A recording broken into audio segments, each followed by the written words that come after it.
It says Akshay deposits sum P in a bank at R% compound interest. The amount becomes 27P after 3 years. Okay.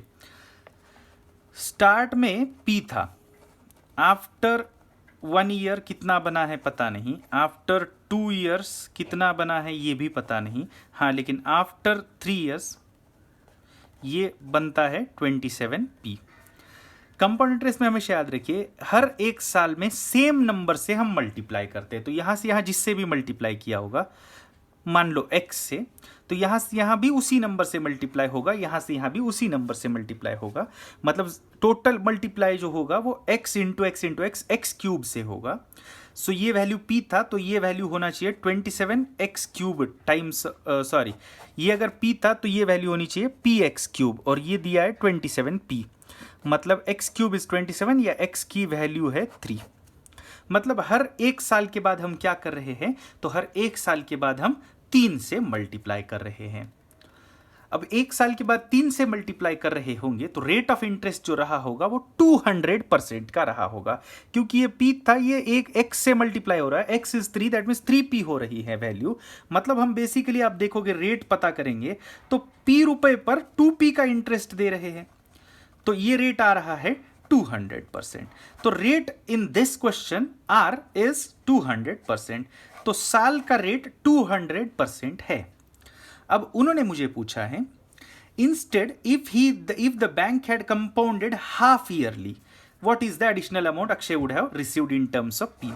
तो अगर half yearly compounding करते तो basically start की value अगर p है तो after 6 months कुछ बनता, after 1 year, after 1.5 year, after 2 year, after 2.5 year, after 3 years. मतलब इस केस में टोटल 1 2 3 4 5 6 कंपाउंडिंग्स हो जाती, जो कि यहाँ पे 1 2 3 था वो 6 कंपाउंडिंग्स होती, क्योंकि यहाँ 6 महीने के बाद ही हम कंपाउंड कर रहे हैं।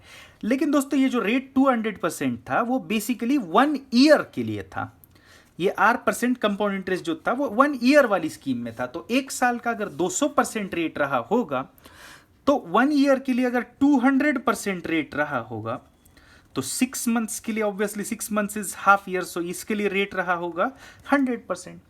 तो जब भी कंपाउंडिंग होगी तो 200% इंक्रीज ना होकर, जैसे कि यहाँ p का 200% 2p इंक्रीज होके 3p आया था, 3p का 200% 6p इंक्रीज होके यहाँ पे 9p आया था, मतलब हम मल्टीप्लाई x से कर रहे थे, मतलब 3p इंटू 3 9p हो रहा था।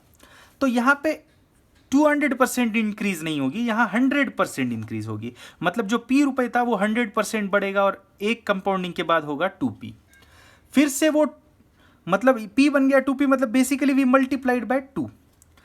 सिमिलरली यहाँ पे 2p का 100% बढ़ जाएगा, 100% ऑफ 2p इज 2p, तो 2p बढ़कर ये होगा 4p, मतलब अगेन 2 से मल्टीप्लाई हुआ, तो यहाँ फिर 2 से 2 से 2 से 2 से इस तरह से मल्टीप्लाई होगा, तो ये 4p के बदले 8p 16p 32p और यहाँ वो होगा 64p। तो जो वैल्यू ईयरली कंपाउंडिंग के बाद 27p हो रही थी वो हाफ ईयर कंपाउंडिंग के बाद 64p हो रही है, मतलब एक्स्ट्रा पैसा जो मिल रहा है वो आ रहा है 37p का। उन्होंने हमें पूछा है what is the additional amount that means difference between the two schemes if he would have received in terms of p, तो आंसर इज 37p।